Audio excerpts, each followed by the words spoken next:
উল্টো বিপদে পড়েছেন বাংলাদেশের অন্তর্বর্তী সরকারের প্রধান উপদেষ্টা ডক্টর মোহাম্মদ ইউনূস ও তার কিংস পার্টি এনসিপি। ২রা জুন ২৬টি রাজনৈতিক দলকে বৈঠকে ডেকে নির্বাচন ইস্যুতে নিজেদের বিপদ আবারও বাড়িয়েছেন।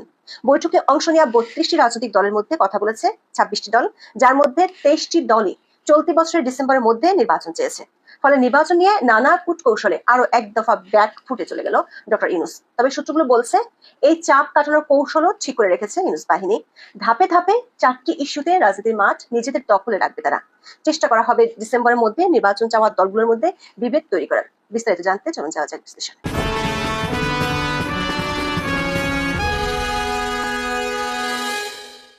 সেনা সদর অফিসার্স অ্যাড্রেসে সেনাপ্রধান ডিসেম্বরের মধ্যে নির্বাচন অনুষ্ঠানের কথা বলেছেন। তারপর থেকে ইস্যুটি নিয়ে বাংলাদেশের রাজনৈতিক পরিস্থিতি উত্তাল হয়ে ওঠে। পরিস্থিতি বিবেচনায় কোণঠাসা হয়ে পড়েছিল ডক্টর ইউনূস। নিজের পদত্যাগের রব তুলে দিয়ে রাজনৈতিক দলগুলোর সাথে বৈঠক করেন। তা দিয়ে সাময়িকভাবে পরিস্থিতি সামাল দিয়ে যান জাপানে। সেখানে বসে ডিসেম্বরে নির্বাচন চাওয়ার জন্য শুধু বিএনপিকে দোষ দেন। এতে খেপে যায় দেশের অনেকগুলো রাজনৈতিক দল। এমন পরিস্থিতিতে সংস্কার নিয়ে জাতীয় ঐক্যমত্য কমিশনের সাথে রাজনৈতিক দলগুলোর দ্বিতীয় দফা বৈঠক হয় ২রা জুন। বৈঠকে বিএনপি, জামাত সহ ৩২টি রাজনৈতিক দলের নেতারা অংশ নেন। বৈঠক সূত্রে জানা গেছে, বৈঠকে সংস্কারের চেয়ে নির্বাচনের বিষয়ে বেশি আলোচনায় আগ্রহী ছিল রাজনৈতিক দলের নেতারা। বিশেষ করে ডিসেম্বরের মধ্যে নির্বাচন অনুষ্ঠানের বিষয়ে সরকারকে বেশিরভাগ রাজনৈতিক দল চাপ দেয়। বৈঠকে অংশ নিয়েছে ৩২টি রাজনৈতিক দল। এর মধ্যে ২৬টি দলের প্রতিনিধি বক্তব্য রাখেন, যার মধ্যে ২৩টি দল ডিসেম্বরের মধ্যে নির্বাচন কেন হবে না তা জানতে চায়। বাকি ৩টি দলের মধ্যে খেলাফত মজলিস জুনের মধ্যে নির্বাচন চেয়েছে, তবে সেটি ডিসেম্বর থেকে জুনের মধ্যে কোন মাসে করা হবে তা সুনির্দিষ্ট করতে বলেছেন। একটি দল জানুয়ারি ফেব্রুয়ারির মধ্যে নির্বাচন চেয়েছে, আরেকটি দল আগামী ৫ই আগস্ট তফসিল ঘোষণা করতে বলেছে। বৈঠকে অংশ নেওয়া একাধিক রাজনীতিবিদদের সাথে কথা বলে জানা গেছে, ডক্টর ইউনূস বৈঠকের শুরুতে আবেগ ঘন বক্তব্য দিয়েছেন, কিন্তু রাজনৈতিক দলগুলো এভাবে এক সুরে কথা বলবে সেটি তার ধারণার মধ্যে ছিল না। বৈঠকে রাজনৈতিক নেতারা ঐক্যমত্য কমিশনের কাজের অগ্রগতি নিয়ে হতাশার কথা জানান।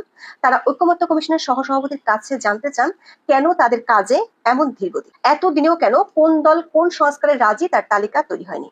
বৈঠকে একের পর এক প্রতিটি দল ডিসেম্বরের মধ্যে নির্বাচন অনুষ্ঠানের দাবির কথা তুলে ধরেন। এক পর্যায়ে বিএনপি সালাউদ্দিন আহমেদ কেন ডিসেম্বরের মধ্যে নির্বাচন দেওয়া হবে না তার একটি যৌক্তিক কারণ জানতে চান। এ সময় ঐক্যমত্য কমিশনের সহসভাপতি ডক্টর আলী রিয়াজ বলেন, সংস্কার বিষয়ে জাতীয় সনদের ভিত্তিতে নির্বাচন দিতে চায় সরকার। তখন রাজনৈতিক নেতারা বলেন, সংবিধান সংস্কার ছাড়া বাকি সব বিষয় নির্বাহী আদেশে করা সম্ভব, সেটির জন্য ১০ মাস লাগে না। বাম দলের এক নেতা বৈঠকে জানতে চান, জাপান গিয়ে ডক্টর ইউনূস কেন সত্যের অপলাপ করেছেন। সূত্রগুলো বলছে, নির্বাচনের দিনক্ষণ ইস্যু নিয়ে এক পর্যায়ে বৈঠকে চাপিয়ে পড়েন ডক্টর ইউনূস। তাছাড়া সংস্কার, রাখাইন করিডোর এবং চট্টগ্রাম বন্দর ইস্যুতে রাজনৈতিক দল ও সেনাবাহিনীর সাথে বিরোধ তৈরির জন্য সরকারকে দোষারোপ করা হয়।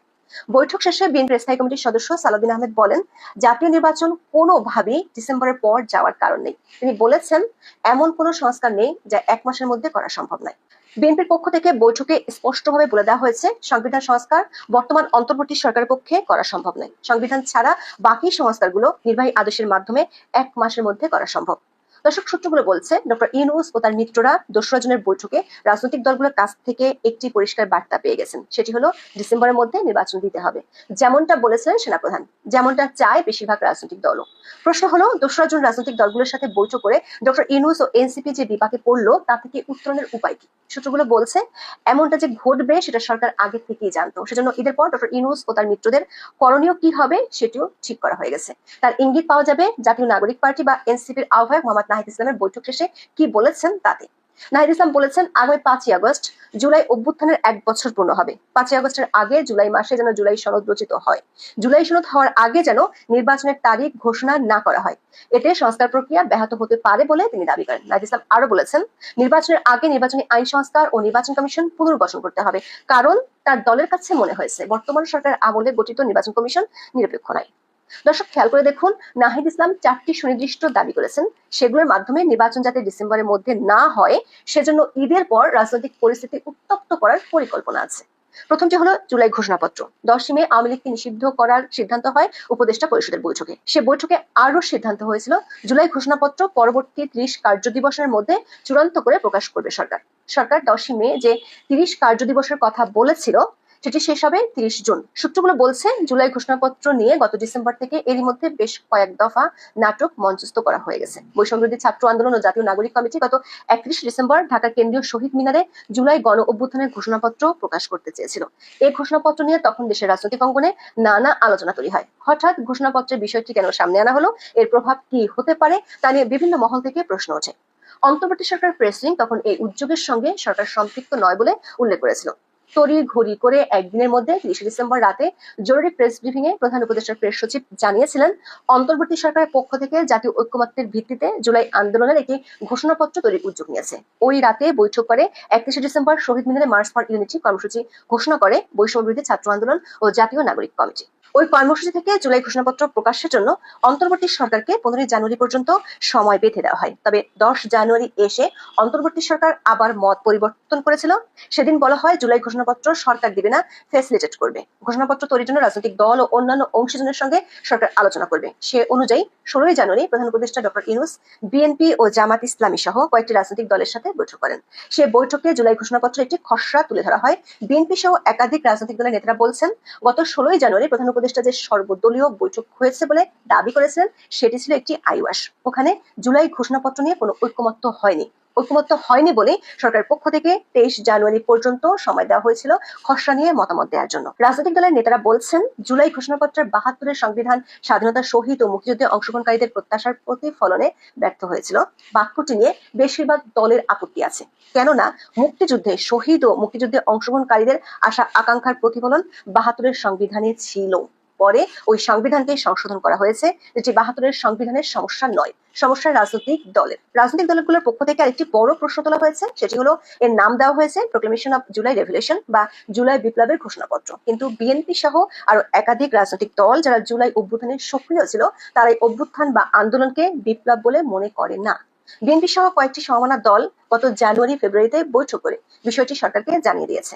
সূত্রগুলো বলছে, ঈদের পর এই বিভেদকে সামনে এনে সরকার সময়ক্ষেপণ করতে চায়।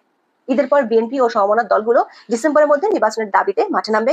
তখন সরকার সমর্থক কিংস পার্টি এনসিপি ও বৈষম্য বিরোধীরা দাবি তুলবে জুলাই ঘোষণাপত্রের। তখন সরকারের পক্ষ থেকে বিএনপি ও সমমনা দলগুলোর ওপর দোষ চাপাবে সরকার। সূত্রগুলো বলছে, এ নিয়ে শুধু মাঠের রাজনীতি নয়, সামাজিক মাধ্যমেও প্রচার এবং অপপ্রচার চালানোর পরিকল্পনা আছে সরকারের বাহিনীটির। জুলাই ঘোষণাপত্রের আন্দোলন ঝিমিয়ে পড়লে সামনে আনা হবে জুলাই সনদের ইস্যু। জুলাই সনদ হলো সংস্কার ইস্যুতে জাতীয় ঐক্যমত্যের সনদ। নাহিদ ইসলাম বলেছেন, জুলাইয়ের মধ্যে জুলাই সনদ ঘোষণা করতে হবে।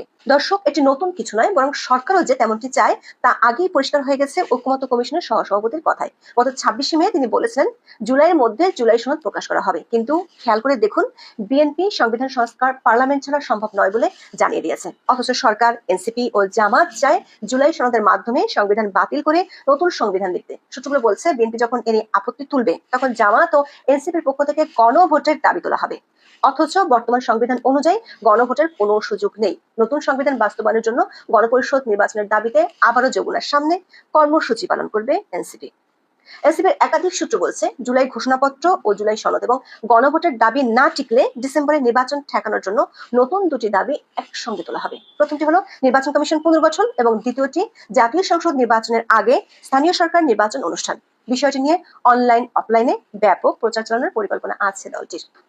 দর্শকের 4টি ইস্যুতে আগামী বছরের মার্চ পর্যন্ত সময় ক্ষেপণের পরিকল্পনা আছে ডক্টর ইউনূস ও তার মিত্র বাহিনী এনসিপি। মার্চ পার হয়ে গেলে পরবর্তীতে কমপক্ষে 7-8 মাস নির্বাচন ছাড়া কাটিয়ে দিতে পারবে অন্তর্বর্তী সরকার, কারণ দুটো ঈদ, এসএসসি, এইচএসসি পরীক্ষা, প্রাকৃতিক দুর্যোগ সহ নানা ইস্যুতে তখন এমনিতেই নির্বাচন পিছিয়ে যাবে।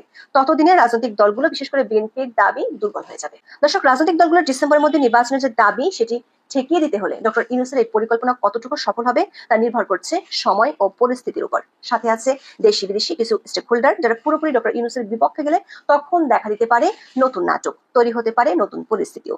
সে পর্যন্ত অপেক্ষায় থাকতে হবে। এখন এই পর্যন্ত সবাই ভালো থাকুন, সুস্থ থাকুন, নিরাপদে থাকুন। দেখা হবে আগামী পর্বে।